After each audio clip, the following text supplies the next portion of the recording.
Sean bienvenidos todos ustedes, señoras y señores oyentes, a este videoblog. Mi nombre es Jared Ganem y hoy les estaré exponiendo sobre el tema principal de el ensayo argumentativo sobre las posturas políticas de México y sus elecciones en 2018. Sin más preámbulos, vamos a darle inicio a esta presentación. Primero pasaremos con un pequeño cuestionamiento. Un Estado que pueda mantenerse, sus asuntos públicos deben estar organizados de tal modo que quienes los administran, tanto si se guían por la razón como por la pasión, no puedan sentirse inducidos a ser desleales o a actuar de mala fe. Introduciendo que en los últimos 30 años la actividad política se ha consolidado como uno de los campos de atención pública más potentes para intelectuales, académicos de las ciencias sociales y medios de comunicación en México, al lado del lento pero persistente proceso de destructuración del régimen político revolucionario que simbolizaban tanto un sistema de partido virtualmente único como un hiperpresidencialismo sin igual en América Latina.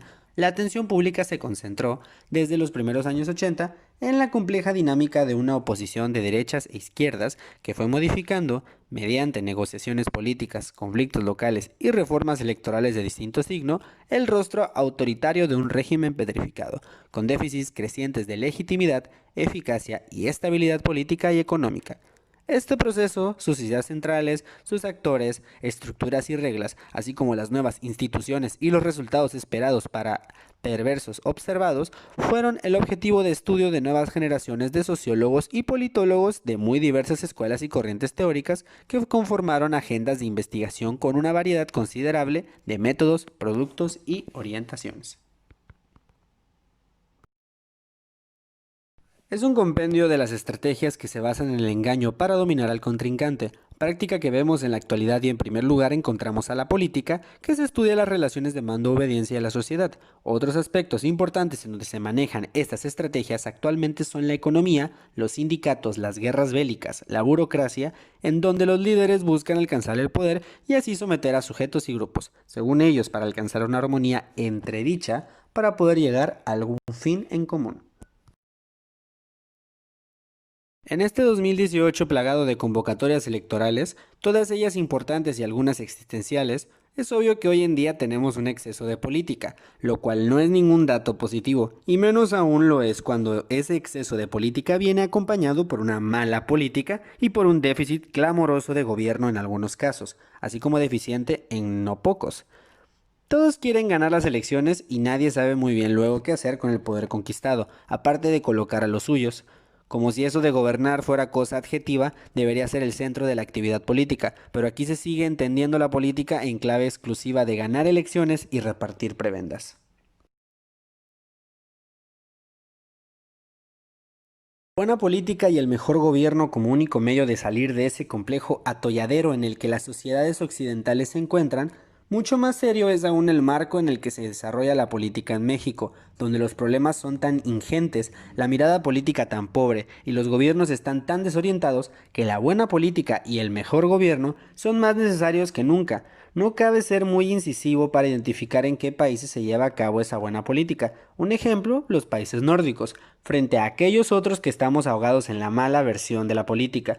Pero la esperanza remota que siempre nos queda es que no siempre las cosas fueron así en aquellos países que ahora funcionan bien, como se explica en diferentes medios de comunicación por todo el mundo. Un recorrido de mejora y trazado para mejorar la política y la gestión, el gobierno. Siempre, obviamente, que se sepa a dónde se quiere ir y se erradiquen esas malas o pésimas formas de hacer política. Siempre que haya liderazgo, una cualidad escasa o inexistente en estos convulsos momentos, en alguna medida el accidentado desarrollo del proceso de cambio político parece estar relacionado con el propio proceso de construcción y legitimación de la ciencia política en México. Esta conjetura supone que las transformaciones políticas configuraron la trayectoria de fondo que aplica la transición entre las perspectivas extradisciplinarias de la misma política en México, con la constitución e institucionalización de una comunidad de expertos que, desde el instrumental propio de la ciencia política, comenzaron a examinar los rasgos dominantes y cambiantes de la actividad política mexicana. Esta transición de la extra a la intradisciplinariedad se caracterizó por el predominio, durante un largo periodo, de visiones y estudios que, desde la filosofía, la administración pública, la economía, derecho o la sociología, se encargaron de proporcionar descripciones, estudios y análisis de la política mexicana, construidas a partir de narraciones, ensayos interpretativos y reconstrucciones históricas, algunas de ellas magníficas y ya clásicas. No será fácil, algunas cosas poco a poco y muy lentamente se están moviendo en esa línea de un buen gobierno. Menos pasos se están dando, por no decir ninguno, en la mejora de la misma política. No pocos gobernantes o aspirantes a hacerlo aún no se han enterado de por qué o de dónde va el mundo, o peor aún, no quieren enterarse, porque ello enterraría de un golpe su pobre y aferrada concepción de la política como máquina de reparto. Concluyendo que es un problema de enorme seriedad, sobre el cual mejor no hacer broma alguna. Es algo que nos debería preocupar muchísimo. Síntomas para preocuparse ya existen por doquier, sobre todo porque esa política irresponsable nos aproxima inconscientemente al precipicio. Que se tiren ellos, pero que no nos arrastren a nosotros. Solo la buena política nos salvará de la mala política, a ver si va apareciendo, porque el tiempo corre en contra. Esto sería todo de mi parte. Espero el tema y su contenido haya sido de su total agrado. Hay que recordar que no hay nada mejor que ser autodidactas, buscar información y generar ideologías a través de las áreas de comunicación y conocimiento. Soy Yeriet Ganem y les agradezco su tiempo prestado.